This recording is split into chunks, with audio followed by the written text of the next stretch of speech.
마운트 곡스가 이제 앞으로 비트스탬프나 크라켄 물량이 많은 걸로 제가 알고 있거든요. 이제 한두 달 지나고 나면은 쏟아지기 시작할 텐데 크라켄 물량이 풀렸습니다 하고 뉴스에 나오면 그때 일시적으로는 크게 빠질 수 있을 거라고 보고 있거든요. 그래서 이때는 오히려 뭐 한 일주일 정도 텀을 두고 자금이 좀 있다면 분할 매수를 할 수 있는 그런 시점이라고 저는 생각이 들고요. 뭐 제네시스 물량도 뭐 마찬가지고 처음에 일시에 풀릴 때 그거 호재는 분명히 아니잖아요. 악재이긴 한데 그렇게 뭐 길게 장기간 약세장을 이끌 정도로 큰 악재는 아니다. 저도 이렇게 보고 있습니다.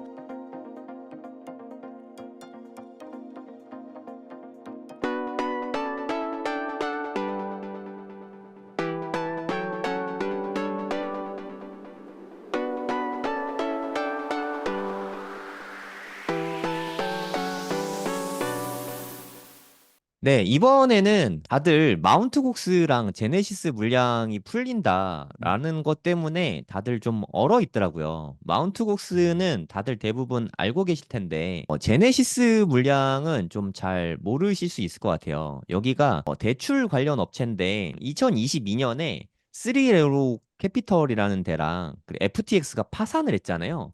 그러면서 암호화폐가 막 와르르 무너지고, 이때 그것 때문에 빚을 되게 많이 지게 됐거든요. 제네시스가. 그래갖고 파산 보호 신청을 한 1년 전에 작년 1월쯤에 했어요. 근데 그 물량이 좀 살짝 나오는데 한 30억 달러에 해당하는 암호화폐가 올해 또 상환 예정이라고 합니다. 그러니까 마운트 곡스 2탄이죠. 30억 달러면 대략 독일 정부 물량이랑 비슷하다고 보시면 되거든요.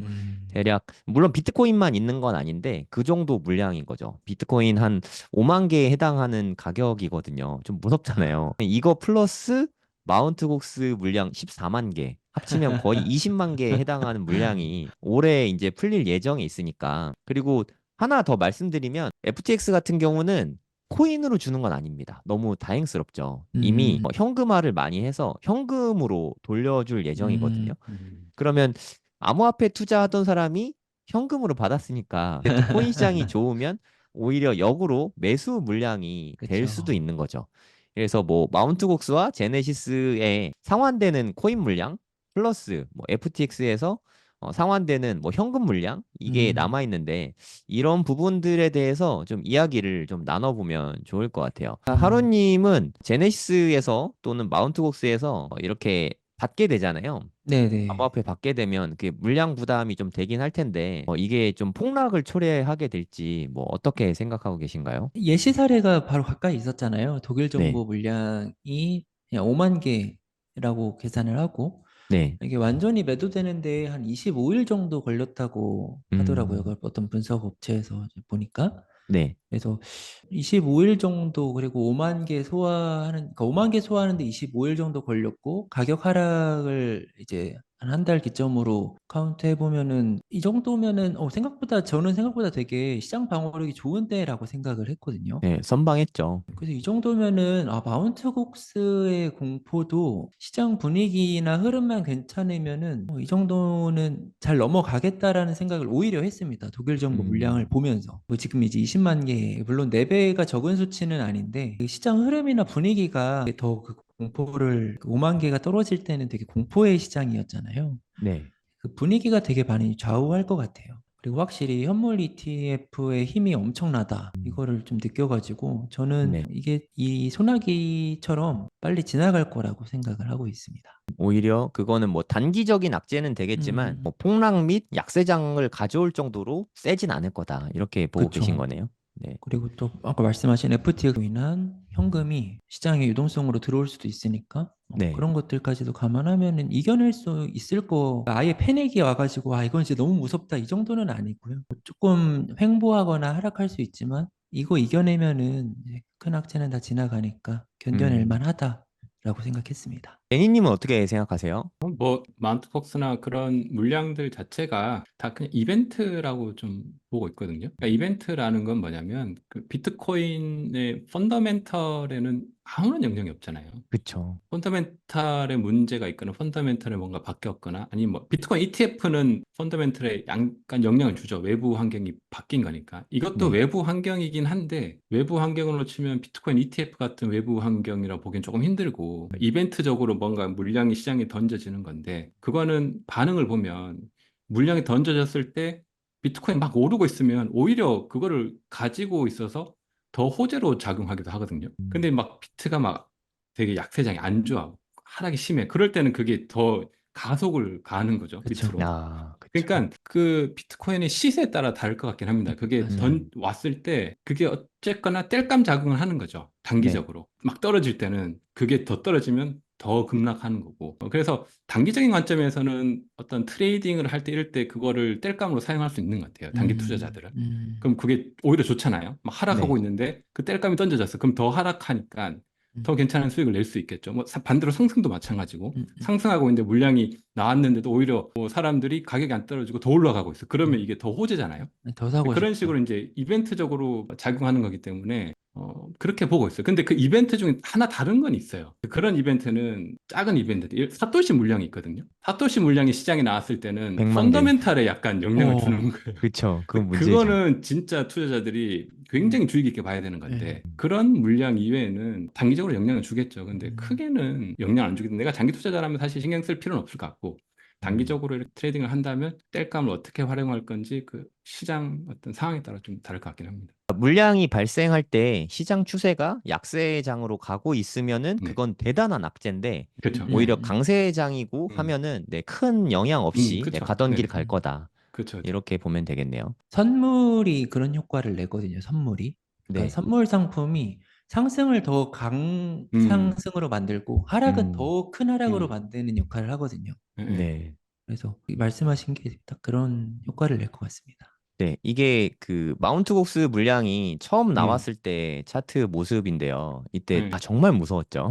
그렇죠. 7월 음, 2일, 3일, 4일, 5일 음, 이때가 마운트곡스가 10년 묵은 수건을 좀 해결하는 그 과정이었는데 독일 물량하고 맞물려서 더 야, 시장에 공포감을 많이 줬던 것 네. 같아요.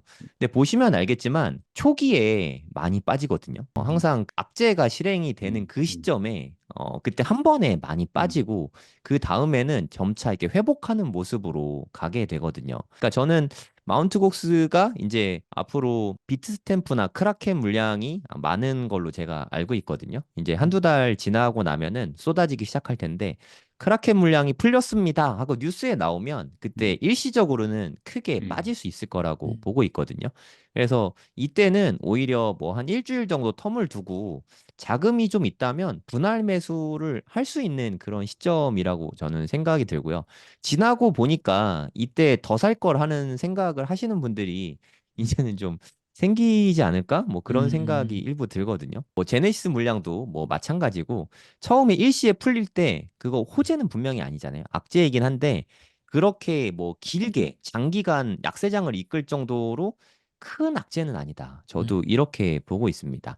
그리고 뭐 20만 개가 다 풀린다고 해서 시장에 그 일시에 다 쏟아지는 건 음, 아니잖아요. 이미 암호화폐에 투자하고 있고 이번이 좀 상승하는 추세라는 거를 투자자들은 대부분 알고 계실 텐데 그게 일시에 다 파는 걸로 저는 나올 것 같진 음, 않거든요. 그리고 마운트곡스에서 팔 사람들은 이미 한 반 정도는 팔고 나갔다고 저는 알고 있거든요. 네, 사설 음, 업체에서 깡을 다 해줬잖아요. 음. 할인해서 네, 사건 샀죠. 그래서 마운트곡스 물량도 저는 많이 나와야 1, 2만 개라고 생각하는데 그래도 마운트곡스에 대한 공포감이 사람들이 음, 있으니까 음, 일시적으로는 빠지긴 할 것 같아요. 음, 제네시스 물량도 마찬가지고 하지만 대세를 완전히 꺾어서 부러뜨리지는 않을 것 같다고 생각을 합니다. 그리고 음, FTX 그 상환되는 현금 상환되잖아요. 아까 하루님이 유동성 공급을 해줄 것 같다라고 음. 말씀하셨는데 그게 한 올해 한 11월, 12월쯤 될 것 같거든요. 아, 미국 시기가 대선하고 또. 맞물리잖아요. 저는 그때부터 네, 본격적인 상승의 좀 방아쇠가 여러 가지가 맞물리면서 당겨질 수 있지 않을까 그렇게 좀 보고 있는 어, 상태입니다. 진짜 그러네요. 올해 10월, 11월에 되게 많은 이벤트들이 겹쳐 있어요. 악재를 미리 또 떨고 가잖아요. 그게 좋은 게 네. 호재가 먼저 나오고 악재 나온 것보다 악재 먼저 음, 나오고 음, 털어버리고 호재 나오는 게 여러모로 음. 되게 좋거든요. 맞아요. 2020년에도 코로나가 지나고 나서 이제 그렇죠. 호재들이 다 나오면서 근데 그 음. 호재 직전에는 엄청 견디기가 힘들었거든요. 그런 상황인 것 같네요. 늘 그렇지만 뭐 코인 투자하면서 편안했던 적도 없고 조용했던 적도 뭐 거의 없는데 앞으로 1년 동안 폭풍우가 앞으로 한 10번은 더 몰아칠 거라고 저는 생각하거든요.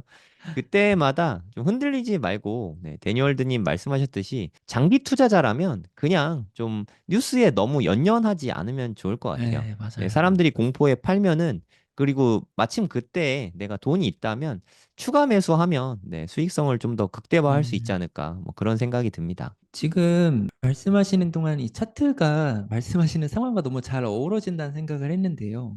네. 이 과거에 그 급락했던 구간이 지금은 급등 구간으로 돌아오고 있는 게 보이시나요? 차트에서? 그쵸. 여기랑 음, 데칼코마니 다르니 그러니까요. 말씀하 여기 떨어진 거랑 여기 올라간 거랑 네, 중간에 매물대가 없어서 네, 네. 겹쳐지잖아요. 그러니까 이게 지금 방금 성정길 선생님이 말씀하신 것처럼 이게 막 코인 투자라는 게 항상 이렇거든요. 뭔가 갑자기 평온하다가도 뭔가 안 좋은 게 빵 네. 터지면은 우르르 떨어지고 다시 또 뭔가 다시 좀 횡보하면서 갑자기 길을 모아서 뭔가 빵 터지면 다시 네. 또 올라가고 무한 반복이라서 이런 거 하나하나에 좀 내 마음을 좀 평온하게 하는 방법 본인만의 루틴을 찾으면 많이 투자에 도움이 될 것 같습니다. 사실 그 이번에 마운트곡스 물량 풀리는 거는 다 예정이 돼 있었거든요, 사실. 한 음, 10월까지 다 상환해 주기로 결정이 돼 있는 부분이었는데 언제 상환할 것인가 이걸 우리가 몰랐던 거잖아요. 그게 그렇죠. 7월이었던 거고 저는 마운트곡스 얘기가 나오면 하락할 것까지도 알고 있었거든요. 근데 추가 매수를 너무 빨리 한 게 지금 음, 생각하면 좀 아쉽더라고요. 그래서 음, 이게 사실 바닥을 잡고 싶은 욕심이었던 것 같아요. 지금 생각을 해보면. 그래서 항상 매수는 최대한 느긋하게 하는 게 뭐 느긋하게 해서 올라간 다음에 사면 뭐 음, 하냐라고 생각할 수 있는데 그때가 지나고 보면 오히려 악재도 해소되고 올라가는 초입일 때가 많더라고요. 빠지고 있을 때 사면 어디까지 빠질지 알 수가 없잖아요. 공포감도 그렇죠. 더 심하고 같고. 그래서 하락 중인 때보다는 반등 중일 때, 이럴 때 살 때가 마음도 더 편한 것 같아요. 덜 무섭습니다. 그래서 저는 뭐 지금도 계속 매일매일 사고 있는데 0.02개 정도씩 매일 사고 있거든요. 앞으로도 음, 8월까지는 계속 좀 매일 사볼 생각입니다. 되게 반등을 지금 거의 10,000달러 가까이 또 알게 모르게 꽤 많이 했어요. 네, 뭐 야, 앞으로도 뭐 어떻게 될진 모르겠지만 음, 항상 악재가 해소되는 구간은 매수 기회니까 네, 너무 쫄지 마시고 네, 과감할 음, 때는 과감하게 투자하는 것도 좋은 방법이라고 생각합니다. 네, 부자가 되려면 이 세 가지가 다 중요한데 결국에는 네, 공부로 귀결된다고 생각합니다. 비트코인이 대체 어떤 쓸모가 있는지, 비트코인이 진짜 돈은 되는지, 그리고 투자의 기본 원리부터 시작해서 알트코인은 네, 어떤 방법으로 고르고 어떤 방법으로 투자를 해야 되는지 이런 부분도 당연히 알려드리고요. 차트 공부도 저는 코인 공부에 있어서 핵심 중에 하나라고 생각해요. 기본적으로 꼭 해야 되는 거라고 생각하고요. 언제 들어갈지 그냥 아니면 뭐 언제 수익 실현할지 이런 거를 지표를 따져보는 거죠.